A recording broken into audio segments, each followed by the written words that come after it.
We welcome you back to the Eagles pregame show brought to you by SeatGeek and Goldstein and Matt Brown. The vibes in the city are horrible. The Phillies lose game one last night. Matt's Penn State Nittany Lions have lost their last two. I hate to rub it into them, but it's rough for us right now. But the Eagles looking to turn it around. 4-0 Eagles looking to go 5-0 tonight against the 2-2 Denver Broncos at Lincoln Financial Field. Matt, other than the sports, how are you? Oh my God. I mean, without the sports, I'm doing good, but man, this has been.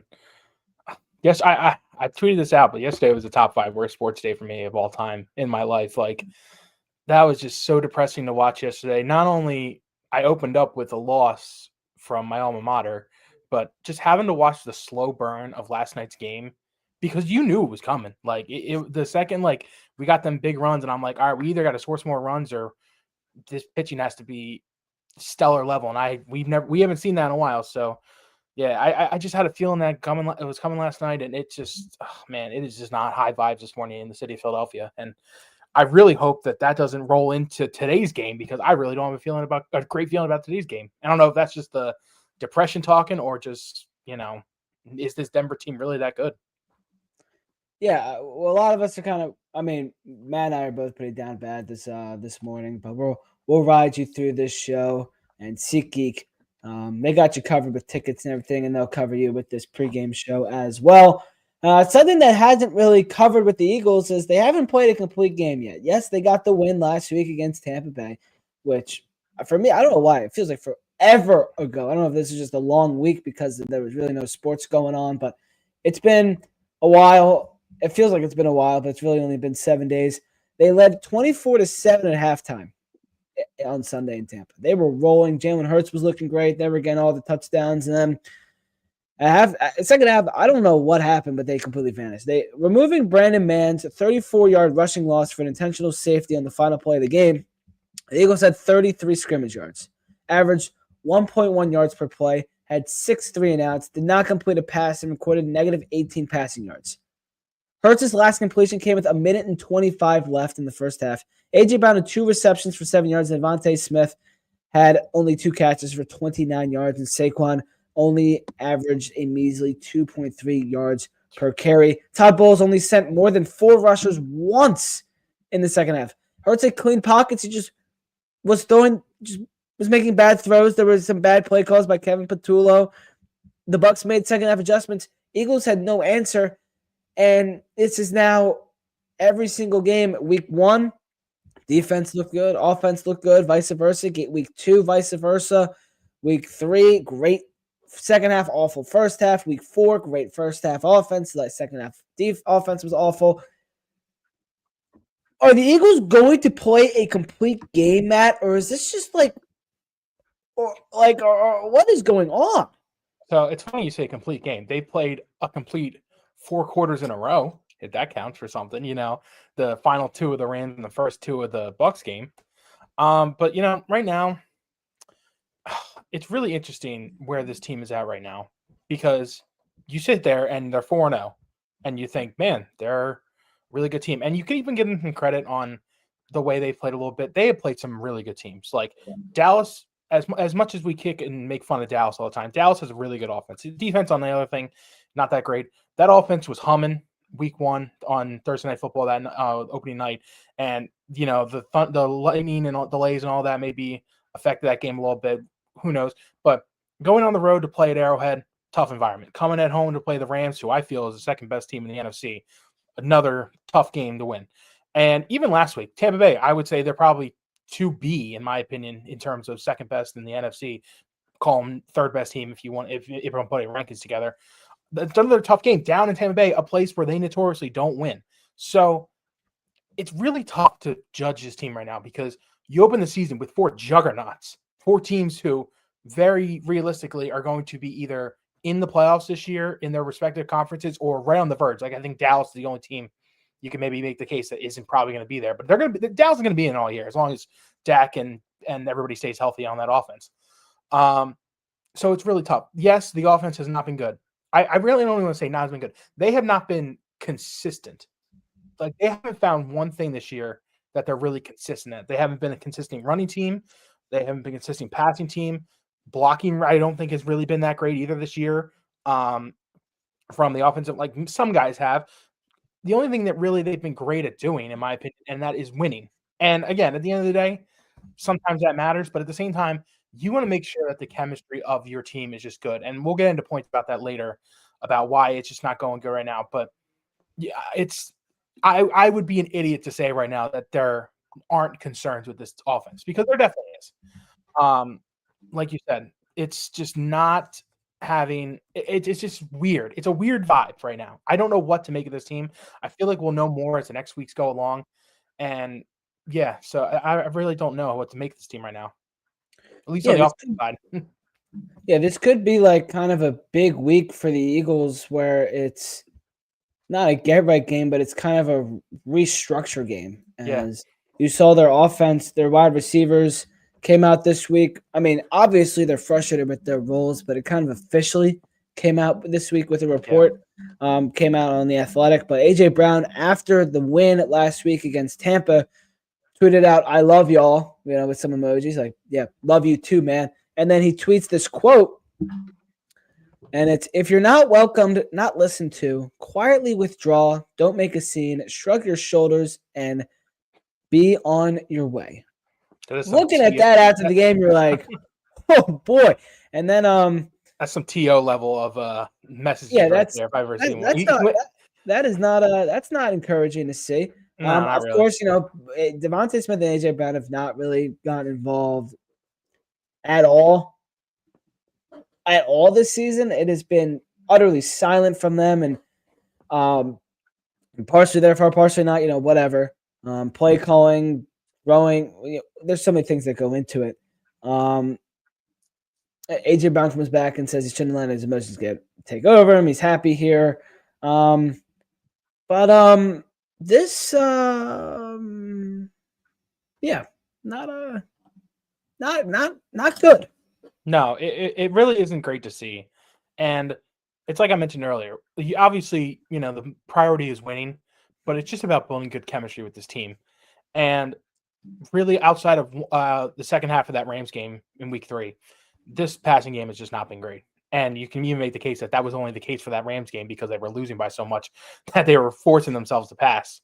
Yeah, I really don't. It's so hard to pinpoint what the problem is, whether it's the play calling from Patullo, or if they just can't get off routes, if they can't get open, if this is a Hurts thing. Because I don't think it's a Hurts thing, because we've seen in the past Hurts dominating the passing game like last year, and we're still early on. We're only in week 5. That's the funny thing with all these people. Like, people are thinking that the playoffs are starting in 3 days, like after this game. Like, we're in week 5. I just want everybody to calm down and just let them play out a little bit. I know it's early and things are not looking great, but I would even say the case last year. I think last year was a little bit worse for the offense as well. Oh, yeah. Like they had that one really big game in Brazil. Other than that, the passing offense wasn't great in the Falcons game last year. It wasn't. People were calling for Kellen Moore's head. Yeah, a year ago. The Saints game, we put up 15 points, and majority of that came because Saquon and Dallas Goedert had 2 huge plays that set up scores. Like, if you take those 2 plays out, that was a god-awful game. And I understand AJ and Devontae basically didn't play that game. And then it's the same with the Tampa Bay one as well. When they went down there last year and lost, they didn't play. And, but even after they got back from that bye week, when they got back, they were playing Cleveland. They barely won that Cleveland game. And eventually things started rolling. They started running the ball a little bit more, and they started opening up the passing game. I just right now think that they need – people also think that this team is like the greatest show on turf of offense. Like, we have great weapons. I'm not saying we don't, but to think that this team should be going out there every week and scoring 50+ points is not going to happen. It's not the way the NFL is. The NFL, the way defenses are ran now, it's not going to happen like that. Do I think there needs to be more consistent things done, whether it's play calling, whether it's just playmaking ability? Yes, I do think they need to be more consistent on the field. I'm begging for today's game the most, just to make sure that not only getting the guys involved, like getting AJ and Devontae involved, I just want consistency from I want a nice humming offense. If a drive ends with a drop or 2 or a dumb penalty that they have to kick a field goal or settle, that's okay. If a drive ends in a punt because a bad call or a drop, like that's okay. I just need consistency. Like I'm gonna make a spoiler for later. It's gonna be one of my keys to the game. I just need consistency out of this offense, and it needs to start rolling quick because while we are only in October and it's week 5, we got to get started on this off. We got to get going on this team. Like it's only going to get longer into the season if we don't keep pushing things off like this. Eagles are averaging only 252 yards a game, Yeah. just 4.2 yards per play for a 4-0 team with this much talent. That is pitiful. And this is a team in the Broncos that, they're 2-2, but they could be and should be much better than how their record looks. And they got a pretty good defense, and their secondary in particular is great. They've only allowed 2 completions of 30-plus yards all season and only giving up 5.9 yards per attempt. And they got this guy, I don't know if you've ever heard of him. His name's Patrick Surtain III. He certainly is a very good corner and could shut down the Eagles passing game again. This feels like a week where they have to get going, this offense. It's a tough team to go against Sean Payton's defense. No, yeah, 100%. I was very high on Denver coming in this year. Like I really like their defense. I think when they're all healthy, they're losing Dre Greenlaw right now to injury, which is a plus for the Eagles, really plus for the Eagles. But when he's healthy, this defense as a whole, Denver, really, really good. PS2, he gets all the credit, and rightfully so. He is the best corner in the NFL. No ifs, ands, or buts. I don't even think there was debate. I love Quignon. I love I'm trying to think of the AJ Terrells of the world. I love a lot of corners in the NFL. Devin Singletary. PS2 is in a league of his own. He is number one, no doubt. He deserves that credit. But they have some really good guys on this team. Nick Bonito is going to be a menace today, I think, on the pass rush. He's probably going to be over Jordan Mailata or Lane Johnson all day long, and he's going to make it tough for them. John Franklin Myers, Zach Allen, those are another 2 guys on the edge that are going to be a problem. Alex Singleton, former Eagle, he's been really good once again. He's a tackle machine, man. That guy, credit to him, he's lasted in the NFL a lot longer than a lot of people thought he would. Talanoa Hufanga, God, I always do that with that name. Riley Moss, another pretty decent corner that's going to be out there. This defense is legit, and it's a really tough week for the Eagles to be going in with offensive questions because this is going to be a really tough defense for them to get going with. And I think they have the chance to do that if they play the good team ball that they need to be playing and getting the chemistry going. But it's going to be really tough for them to get going against a team. The other side of the offense, Denver, we'll see how great they are. I don't know how much we're going to see out of Bo Nix and Sean Payton. Sean Payton's a Hall of Fame coach, Super Bowl winning coach. He can dial up plays when he needs to, but I truly think today is going to be about the defense. Yeah, it will be a defensive battle today. And you mentioned Nick Bonito, and let's shift over to the other side of the offense, which is the running game, which also has not been very good so far. Saquon has 237 yards despite 77 carries, which is the 4th most in the NFL, 3.1 yards per carry. Denver's pass rush is very dangerous. Nick Bonito, as you said, 4.5 sacks. And, Jonathan Cooper is a problem as well on the line. Broncos, they got a great pass rush. You said it. It's going to be tough to open up the passing game due to, the guys out there. Could it be harder to even get the running game going? Like, what are the Eagles going to do today on offense? I truly feel like this is where the big problem is lying right now for the Eagles. ESPN analyst Dan Orlovsky, he tweeted out a tweet that I thought was really interesting with this for the Eagles this year. Saquon between the tackles rushing last year, he was averaging 5.8 yards a carry, 4.1 yards per carry before contact. That was running between the tackles, which if anybody knows that is between Jordan Mailata, Lane Johnson, and that is most particularly between the guards or behind the guards. That's with Mekhi Becton, Landon Dickerson, and Cam Jurgens, mainly running up the middle. This year, it has been 3.3 yards a carry, 3.0 yards per carry, and 1.7 yards per carry before contact in rushing between the tackles. So basically, and that's this year with Tyler Steen, Cam Jurgens, and Landon Dickerson. So the only thing that really has changed is Mekhi Becton. He was alluding to Mekhi Becton, maybe the Eagles missing him. And you can make the case for that. I still think Tyler Steen is a good player, and that it's not really that big of a difference. But that overall has been, I think, the big reason what has been wrong with this team. because what, since you cannot run the ball between the tackles this year with Saquon, teams are either stacking the box or we're not getting good blocks, or Landon Dickerson's playing with an injury. Cam Jurgens is really playing that well, and their struggles are forcing everything else to not to be good. So let's just take the scenario. You start on first down. You run between the tackles. Saquon gets tackled 2nd and 9, 1 yard gain. Then once again, you try to run outside this time. They blow that up, and it just doesn't work. Okay, so that just struggled again. You're down to 3rd and like 8, 3rd and 7. You try to force a pass on 3rd down to A.J. Brown, Devontae Smith, who haven't really been going this season. And defenses know they're passing, and they just single in on those guys, and the drive's over. It's going to be an incompletion or a drop or whatever. This is why this offense is struggling. And not on top of that, because the rush is getting so close into Hurts' face in between the tackles, in between Jurgens, Landon Dickerson, and Tyler Steen, I think it's causing him to mess with some of these throws. You know, you saw last week, I think the most. Hurts was struggling to really get some good throws off to his receivers. And I think a big part is because the pass rush is getting in his face. The pass rush on the edge with the tackles, I feel like he knows that Lane Johnson and Jordan Mailata have his back. You know, they are 2 of the best tackles in the NFL. We expect them to be as great as are. But in the middle has really been the point where you're seeing some concerns. You're seeing the rush get in his face, and because of that, he's not being able to throw big ball or good balls to his receivers. So I truly think that that right there, the pressure in between from Landon Dickerson, Cam Jurgens, and Tyler Steen is really the focal point of why this offense isn't humming well.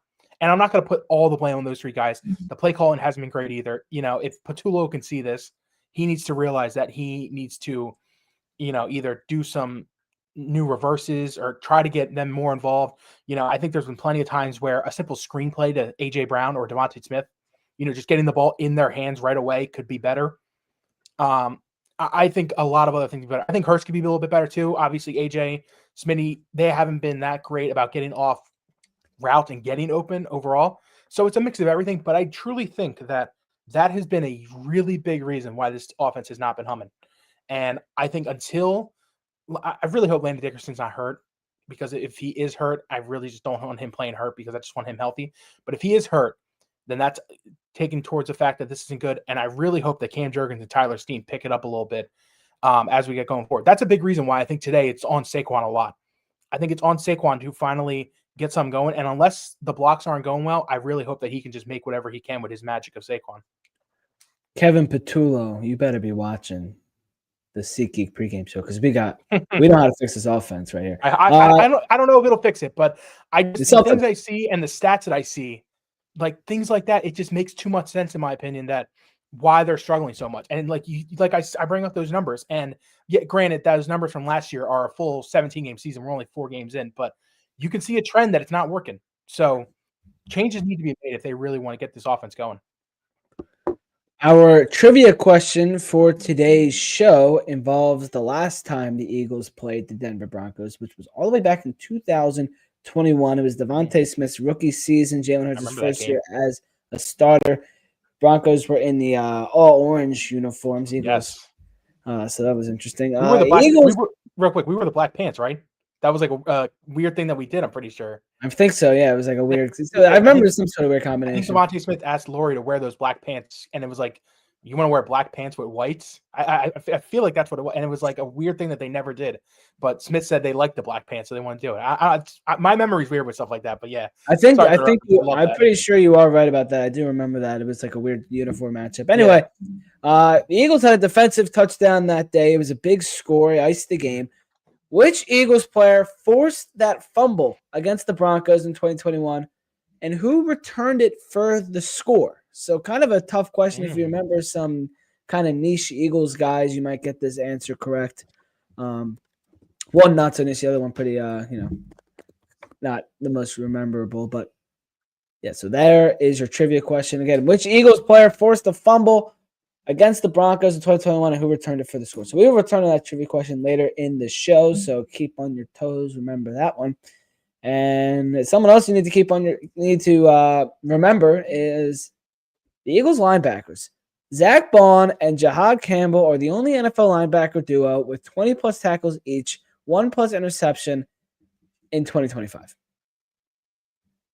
Pretty good. Bond has 30 tackles and an interception. Campbell, 22 tackles and an interception. Bond owns the third highest PFF defensive grade among NFL linebackers, 87.1 this season. And Campbell has the second best PFF defensive grade at 83.4 by any NFL rookie.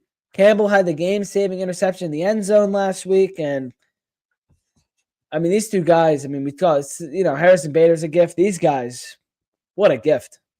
No, yeah, 100%. I remember, I forget what show I was on one of the last couple of weeks, but it was after I think it might have been last week's show. I can't even remember which ones I was on, but I remember talking about how I thought Jordan Davis and Jalen Carter were the best defensive tackle duo in the NFL, and I still believe that's true. But on top of that, I really think the Eagles had the best linebacker duo in the NFL as well.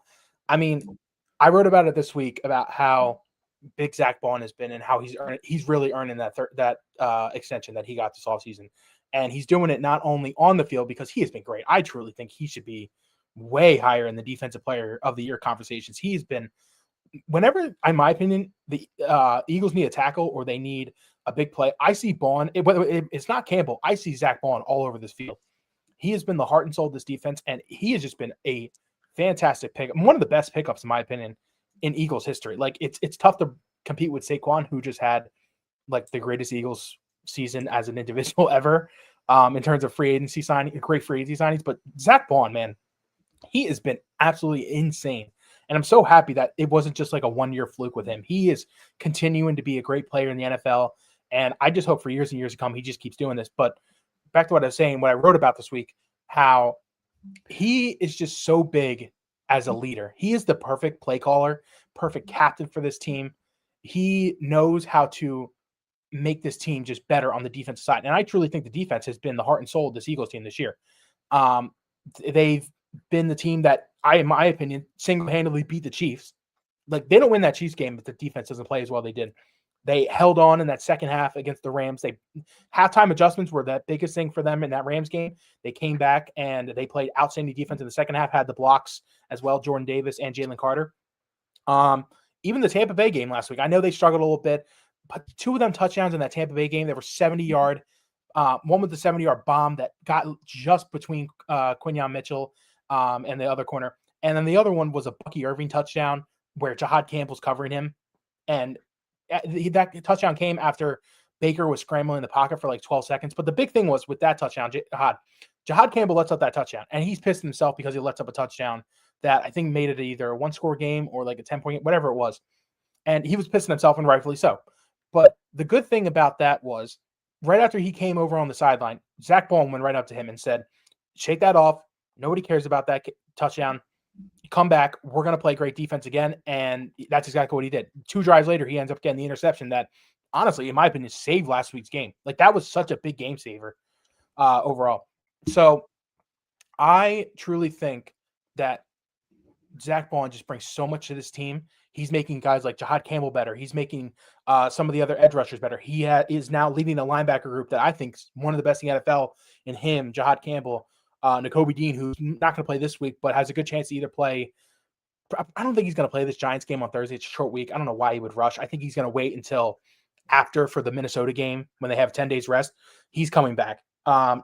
Jeremiah Trotter Jr., another really good linebacker. Smail Mondon, a rookie who has been playing decently on special teams and got really good looks in the preseason. If they ever need him, he's looking good.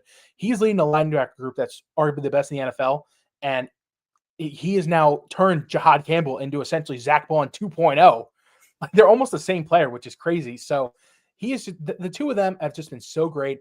I'm so happy that they believed in Jahad and weren't afraid to do the normal, we're just going to keep taking edge rusher thing in the draft, because that's what they always do. They always just draft edge rushers and O-linemen. And obviously you want to build your foundation on that, but they have not been afraid to go after the corners in Quinyon and Cooper DeJean early, or the Jahad Campbell linebackers early, that they don't ever do. They don't ever do that in drafts. So I'm really happy that this is working out, because he seems like a great guy, Jahad, great kid. And him and Bond have just been an absolute dynamic duo together. They sure have. And, you mentioned Nakobe Dean activated off the pup list. He could be returning sometime very soon. What do they do with Campbell? Yeah. You put him at edge, maybe. That seems like a route that could certainly happen. Or do you trade Nakobe Dean at the deadline or something? Like, what do you do? That's a really good question. And I think the best option is trading Nakobe Dean. I don't want to say best option. I think that's an option that they're really feeling it's going to happen. He's a free agent after this year. I don't think they're paying him because I don't know what unless his market is really shallow. But if he comes back and starts playing almost exactly like he did last year, he's going to get a decent deal from somebody. Like, it's not going to be no chump change to keep him around. I do think he is the odd man out right now because with Jihad and Bond, that seems like the future of their linebackers for this year, and then the following two of Bond's deal, and then they'll reevaluate. That's down the line. They'll reevaluate how they do that then. But I don't know what they're going to do with Dean because I don't think they'll run three linebackers on the field. It's just not going to work. I do think they might have Campbell do a little bit of edge rushing, not like to the point where he's on the line every time, but he is going to have to cover some wide receivers, I think, in a little bit too. It's going to be tough for him because it's not, even though the coverage has been great, it's not one of his stronger suits. And against some really elite wide receivers, he's going to get lost in coverage.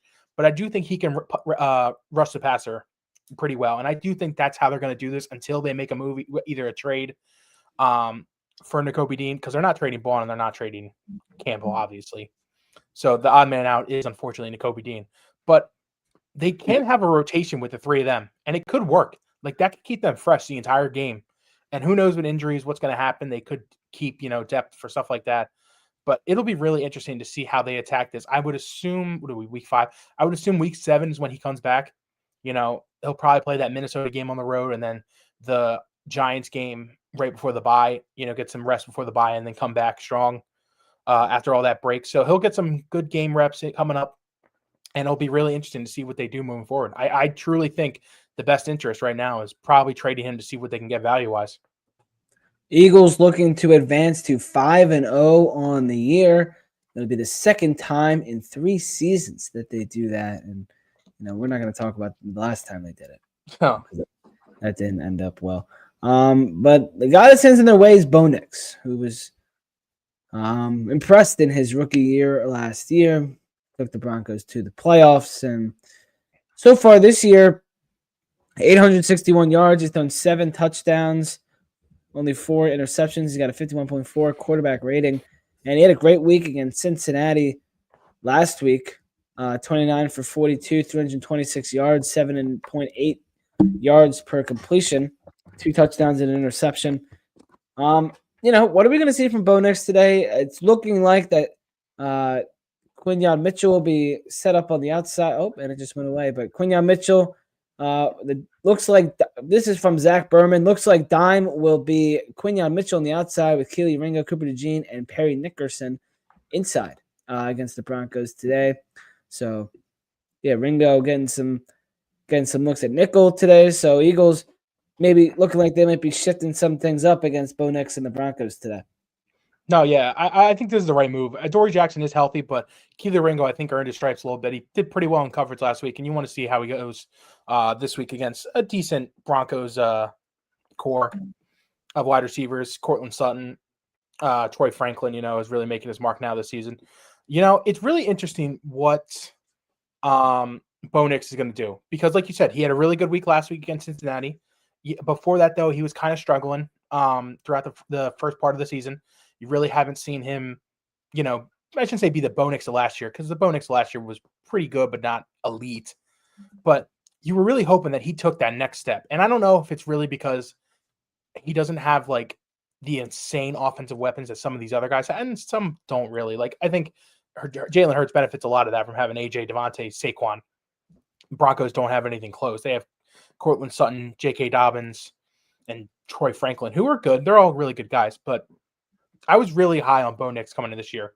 I thought he was probably the second best rookie quarterback behind Jane Daniels last year. And with Sean Payton, I just thought things were going to get better. He's just going to keep – this is the quarterback that Sean Payton wanted, and it looked like it was working really well. I was really high on their defense, but I truly think today is kind of the day where you look at Bo Nix and say that's a sophomore quarterback. I think this is a day where the Eagles defense really needs to come out and show the world that this is the defense that won the Super Bowl last year against the Chiefs. This is the defense that continues to dominate week in and week out because this is the worst quarterback they've played all year, Bo Nix. And this will probably be the worst quarter. We'll see what happens next week with the Vikings, who they roll out, whether it's Carson Wentz or not next week, 2 weeks now, where they roll out Carson Wentz at JJ, and then another rookie next week with Jackson Dart. This is going to be one of the worser end quarterbacks they play this year. And they really need to make it look like he's having a rough day out there.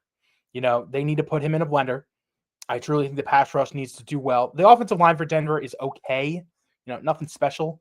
It's not the greatest thing in the world, but it's not to the point where the Eagles will be the better team on the front line, and they need to prove that. I truly think the secondary is going to build off last week. They had a really good first half against Tampa Bay. Second half wasn't as good, but I don't think it was terrible. There's a lot of passes that just didn't go their way. They were just kind of playing with the lead a little bit.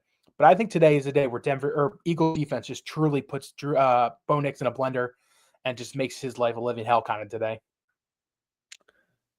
How about Sean Payton? I mean, I still look at him in Broncos attire, and I still get this just looks weird. I just picture always in Saints. It's weird looking at him.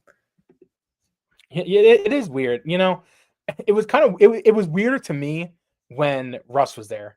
That just the Russ and Sean Payton era, it feels like it's a million years ago, but that was just the weirdest time because nobody thought that was really that great, and nobody thought that was really that great, and they just didn't think that they were ready for that type of quarterback. They made a big splash with Russ, and Russ at the time was a top 5 quarterback in the NFL, so I understand, making the move for him. Eagles were right in that market for him as well.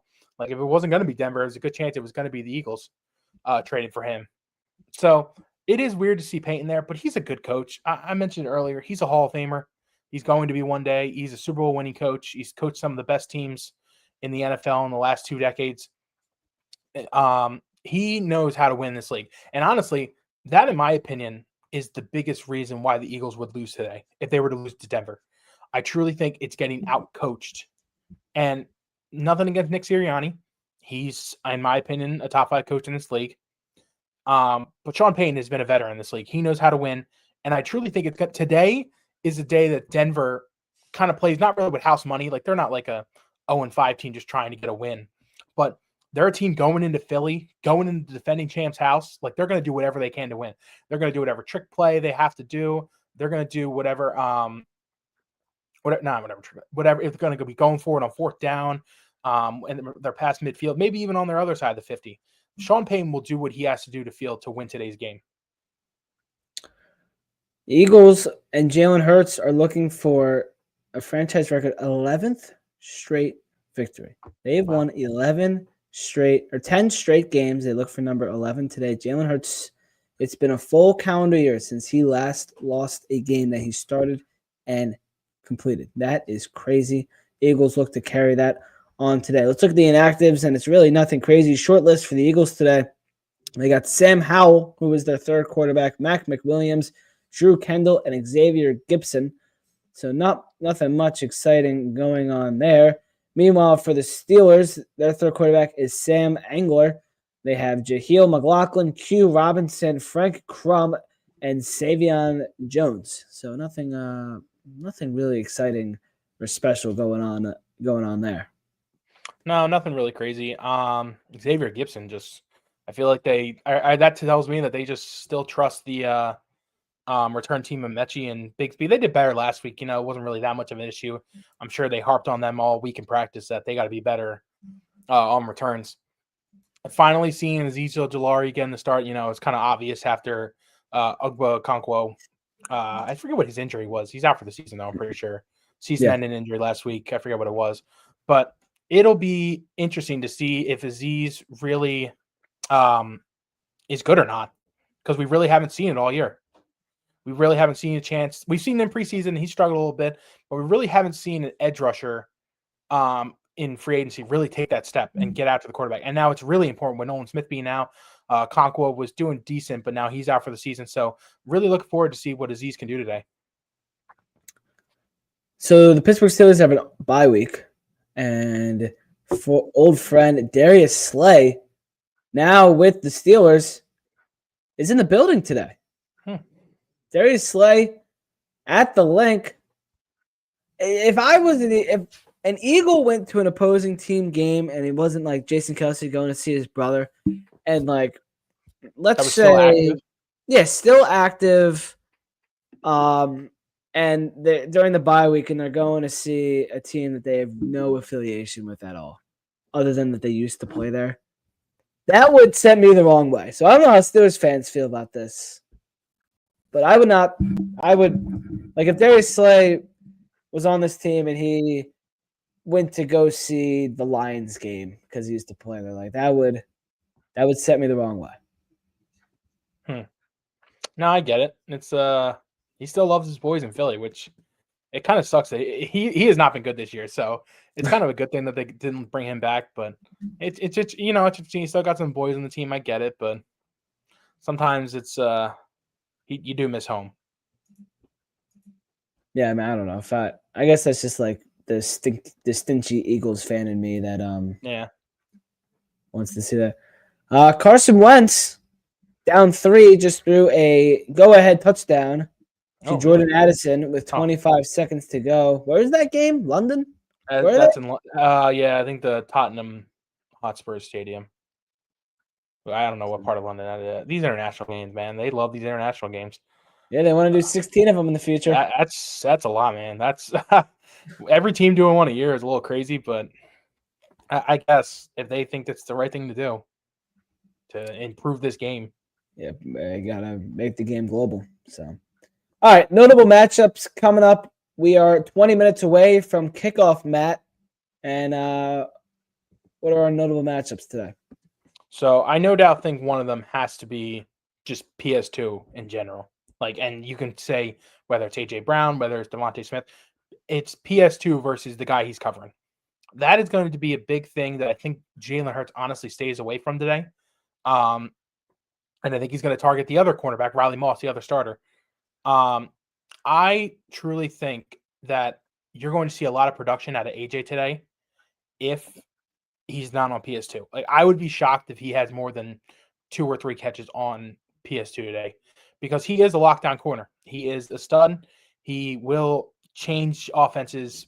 He will change the way the offense is going to run their scheme throughout the day. He is the guy you look away. He is the Ed Reed. You know, there's Tom Brady always said, wherever Ed Reed is, I'm looking away for him. That's how I think Jalen Hurts is going to play today. I think wherever PS2 is, he's going to look away. He's going to try to target others. So no doubt, I think PS2 versus whoever he's covering today is no doubt matchup number 1. Other notable matchup, Cam Jurgens, Tyler Steen, and Landon Dickerson versus the pass rush of the Denver Broncos. I mentioned it earlier how I felt that they need to play a little bit better. And I think today is the day that needs to happen. And I think that they need to be good against whoever it is, whether it's Batonio, John Franklin Myers, DJ Reed. I'm trying to think of other guys on the front. Jonathan Cooper or DJ Jones. I said DJ Reed, DJ Jones, Zach Allen. Whoever is going to be in the middle, they need to be better against. They need to just dominate up front, not allow any pressure to hurt his face, make some good holes for Saquon. And I truly think Saquon's going to have a big day today. So in the rushing game, I think they need to be better. So Cam Jurgens, the interior offensive line versus whoever the rush is for Denver today. You mentioned earlier Nick Sirianni for Sean Payton. It's another big one too. Yeah, and then, I mean, you want to go even further in that, Payton possibly against Vic Fangio. Just great football minds, offense versus defense. Mm-hmm. That'll be a fun one to watch today. And some other fun guys to watch are SeatGeek standout stars. And, you know, SeatGeek, they're the best. The Phillies have hopefully more than just one playoff game left at Citizens Bank Park, which used to be 4 hours of hell. Now I feel like I'm in hell watching the Phillies play at Citizens Bank Park. But yeah, they're SeatGeek, the easiest and most efficient way to buy your tickets. Each seat is given a green, red, or yellow dot, indicating whether purchasing that ticket would be a good, bad, or fair deal.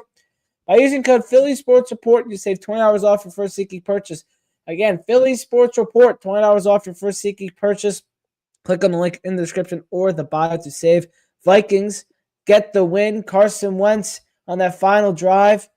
He went, let's see here. He went 9 for 9 for 71 yards in the go-ahead TD with 25 seconds, 21-17. Vikings win. He went 25 for 34 for 236 yards in the entire game. So how about old friend Carson Wentz? Carson, baby. Yeah, I mean, on a human level, you got to feel good for him because he's been kind of crazy going around all the other places. But this is classic Carson Wentz. He goes out, has a great game the next week, I'm sure. Will not be probably will not be stellar. Anyway, back to the Eagles-Broncos game at the link. Matt, who are your SeatGeek standout stars? Okay, so it's the one I've been mentioning all day. I truly think today's the day where they get the rushing attack going. I don't think the passing game will be, as bad as it's been, where it's AJ 2 catches for 7 yards, bad.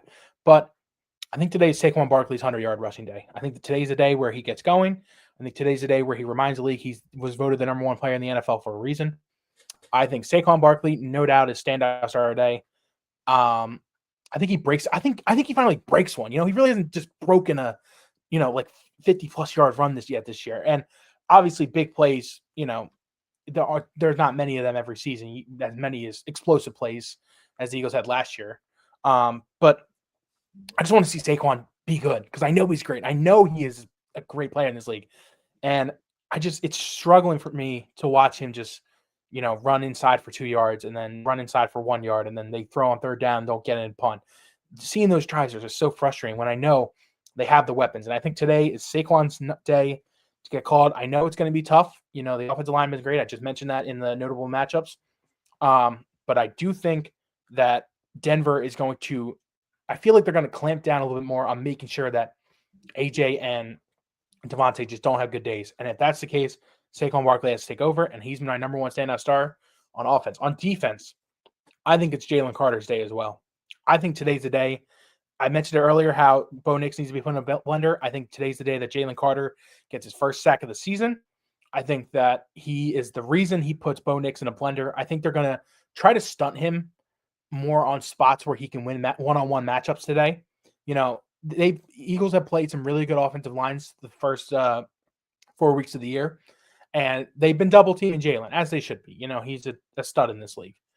But I think today they're going to try, whether it's moving him to the outside at edge rusher on the tackles, or keeping him inside and trying to find one-on-one matchups that he can win. Because if he can win a one-on-one matchup, we've seen the damage he can do. He gets all over quarterbacks.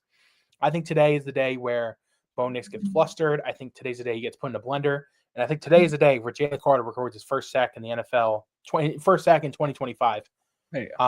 And gets on the board and has a really good – I think he's going to have a really good box score day. A box score day is where if the casual fan just look at the box score, Jalen Carter, it's 4 tackles for and a touchdown. Man, must be a really good day, and they don't really know about the other things that he does. But today is a good box score day for Jalen Carter, in my opinion. Thank you to SeatGeek for sponsoring that segment of our show and this entire show. Our locks of the day. Eagles were -5.5, now down to 3.5. Over under still sits at 44.5. Matt also has some other things. What are our locks? Where are we going today? So I'm staying, like you mentioned, I'm staying away from that 3.5 right now because it has just been going down, down, down. I don't know if the vibe in the city is not doing great and everybody thinks the Eagles are going to lose. Maybe, but right now I would stay away from those points. I do think it's going to be a little close throughout the day. I think it's going to be similar to the Chiefs game, not in the sense that the Eagles are going to be losing it all. I just think that I don't see I would be very shocked today if the Eagles put up points. Like, I'd be very shocked if they score more than 30 points. If they even score 4 touchdowns today, I'd be very shocked. Then if they're scoring 4 touchdowns today, then that means our offense is humming again, which is a really good thing. But I'd be shocked if that happened. I haven't seen it yet. This is a really good Denver defense. So my lock of the day, I'm going under the 44.5 points. I hate betting unders, but I truly think that this is going to be a defensive battle between these two teams. I just don't think either defense is going to break today. Like, there will obviously be touchdowns today. I'm very, very shocked that there isn't. But there's not going to be a defense today that breaks to the point where, it's a 400-yard passing day or 400-yard or 300-yard rushing day or anything like that. It's not going to happen. I truly think it's going to be the difference of 1 to 2 touchdowns today between the Eagles. And being aggressive as well. If they're not aggressive and they just keep, settling for field goals like they have this season, I just think their points are going to be low. I think the Eagles defense is ready to play, and I think it's the thing that the Eagles need to lean on today if they want to win. So I'm going to go under 44.5 today for the points. And speaking of scoring, I know I talked about how they're not going to score today. I do think Saquon finds the end zone. I'm really big on Saquon today. I think he gets over that 100-plus yard rushing mark. I think his over-under set at like 82.5. I think I'd go over on that as well. I truly think if he doesn't get going today, I really start worrying about that because 5 games in, if he doesn't have a 100-yard rushing game yet, what are we doing? They might even try to force him to that today. I do think he'll score. I do think Jalen Hurts is going to struggle in the air a little bit. If he does do well, I think he's got to avoid PS2. So I would probably go under his passing yard numbers. I think it's right around like 190-ish. I think he's going to be on the lower end, the 140s, stuff like that. So really like Saquon to score. Oh, and I'll throw this out there as well. I do think Bo Nix is going to have a turnover today. I don't know if it's going to be an interception. I don't know if it's going to be a fumble because he does like to run. I don't know if there's bets for, turnovers overall. I know there's interception bets. I don't know if I bet the interception, but I definitely think Bo Nix turns the ball over today. So Saquon touchdown, under with them points. I really don't like it. I'd stay away from that 3.5, and I truly think Bo Nix turns the ball over today. At least once. Back to our trivia question, and we'll give you the answer. Which Eagles player forced the fumble against the Broncos in 2021 in Denver, and who returned it for the score? Do you know who forced and returned it, Matt? So I have a guess for the force. I know who returned it. The return is the guy who was at the stadium today. We were just watching the video. That's Darius Slay. Yes, Darius Slay did return it for 83 yards, but who forced it? This is the tough question. That's This is the tough one. I'm going to go with Fletcher Cox. I know he was there. That's the only guy I can pinpoint I know was in that game. So I'm going to go with Fletcher Cox. It was not Fletcher Cox. It was Davion Taylor. Oh, my God. Davion Taylor. The linebacker. Yeah, I remember. Yeah, Davion Taylor forced him. Well, that just shows you how poor the linebackers were. We were talking about today how the linebackers have been great. Yeah. Before the Eagles started prioritizing linebackers, Davion Taylor was the starting linebacker in 2021, and then Darius Slay returned it 83 yards. So that was your trivia question. I don't know if anyone got that right because that was one of our tougher ones that we've had so far. I just got to dig back in the brain a little bit. Those were the rough days in them linebackers, man. The Davion Taylors, and even I like Alex Singleton. He's with the Broncos doing well, but those were just rough years when he was just the guy we had to rely on late in games. All right, our Foco Fit Check. Thank you to Foco for sponsoring. What are we rocking today? So I am rocking the East is Not Enough shirt from the 2019 division champs. Yeah, you can see that all. East is Not Enough. There we go. This is from the year where Wentz took them to the playoffs and they lost to Seattle in the first round where he got hurt. Carson Wentz famously, kind of like Howard quote, Carson Wentz is throwing deck chairs and lawn furniture out there. This guy is an elite quarterback. How is he not? He's got a tight end, Zach Ertz, and he's throwing to guys who were on second team practice squad. Like he's of course should be an elite quarterback, and we know how that turned out. But yeah, that's what I got on today. Rocking that. No hat today. And that's not a hat day. I'm lucky I'm wearing the Eagles shirt because it's been a rough 24 hours for me personally. Yeah, I'm just going with the Eagles sweatshirt today. I was too angry to put any effort into the outfit today. So thank you to Foco. Real fans need the best gear, and that's why Foco makes the best gear for the most legendary fans. Click on the link in the description to save at Foco. All right, Matt, what are your keys today for the Eagles victory? So I mentioned earlier today, I spoiled it. Consistency on the offensive end. I need to see something going. Now, will I be upset if the running game – would I be upset if the running game sucks and AJ and Smitty both have 100 yards and Jalen Hurts passes for 300? No, I wouldn't be upset at all because we're seeing consistency. I just need a full game of them looking like a competent offense, whether it's between play calling, between blocking. We're going to have drives to stall out. I'm not going to say it's not going to be the end of the world if we have a 3-and-out. But I don't want to see 5 3-and-outs today. I want to see long drives. I want to see drives that end in points. I want to see good play calling. I just want to see them be consistent at something, whether it's rushing or blocking or throwing, and just make it so that I can trust this offense again because we're really in a place where I can't trust this offense. That's key number one. Key number two, defense, put Bo Nix in a blender and take the pressure off the offense. I think the best thing for this game wise is to rely on the defense a little bit more, and I really hope that it doesn't stay close, because I hope it doesn't turn into a defensive battle, or it turns into a game like last week where the defense is just gassed, and we're just hoping that this game can finish so they can get off the field. But the less and less the defense is on the field, the Eagles, the better it's going to be for the offense. It's going to keep the ball in the offense's hands.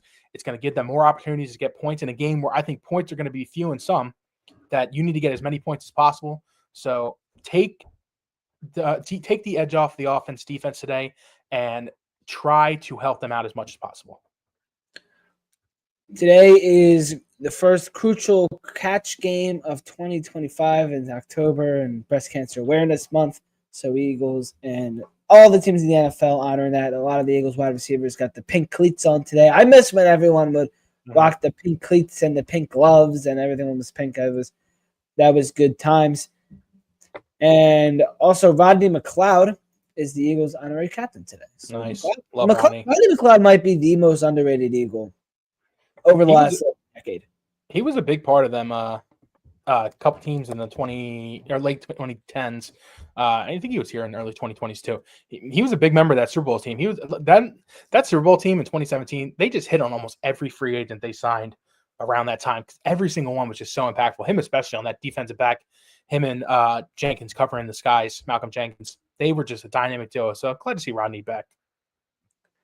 All right, it is time for our predictions. Put your predictions in the chat. We want to hear from you. I'll go first. Eagles offense has been recently, but their defense is strong, and I think that they're going to once again wheel them to a victory. In the Eagles, the offense is not going to look too bad today. I think today is a day where they kind of reignite us a little bit, and we're all sad about the Phillies, and I think we're going to feel pretty good about the Eagles out today. It's not going to be a crazy blow-away victory, but it's going to be a better offense than what we've seen. Eagles 24, Broncos 17, and 24 against this defense is pretty good. 100%. Last week I picked the Eagles to lose. I got some crap from you for it, and rightfully so. I was almost right at the end of that game. I did. Yeah, almost. Yeah. I was a lot. There's a part of me saying, I'm like, man, this is the type of game they lose. They just blow a lead late, and they just can't make the drive down the field to win. But I was proven wrong. They ended up winning. I am not going to pick against them this week. I do think they're going to win. I had them winning 20-14. That's 34 points total. So that's under my 44.5. You're 24-17. That puts them at 41. Also puts them under as well. We had the same mind. I think it's going to be very low scoring today. I honestly think they go ahead a little bit with a couple touchdowns early, and then just some field goals late, and they end up winning late. I think Denver maybe gets a crap touchdown at the end. I don't see much offense out of Denver today. I really don't. I do think that the Eagles defense will show up, and I'm really hoping that the best thing for me today would just be Denver scoring like 10 points and us putting up like 38. Like that would be where I'm like, okay, we're looking good. We're humming on offense. Defense is going well. Vibes are getting better, and we would obviously win, and we'd be 5-0 heading into a nice Giants twice, Minnesota in between schedule till the bye week, and we'd be looking really good for the rest of the season. Little G Griffith going Eagles 27, Broncos 16, so kind of like it. What we're rolling with. And then Keely Ringo was just announced with the Eagles defensive starters. Nice. So Keely Ringo starting today for the Eagles, and that is going to do it from us here on the Eagles pregame show, brought to you by SeatGeek. Thank you to SeatGeek for sponsoring the show. Thank you to Foco as well from the Foco Fit Check. Phillies, check out PhilliesSportsBook.com. Matt Brown will take you home on the post-game recap. And check out all the Phillies Sportsbook social media throughout the game. Eagles looking to go 5-0 and win their 11th straight game this afternoon at the Lake. We'll see you next week. Go Birds! Thank you for watching.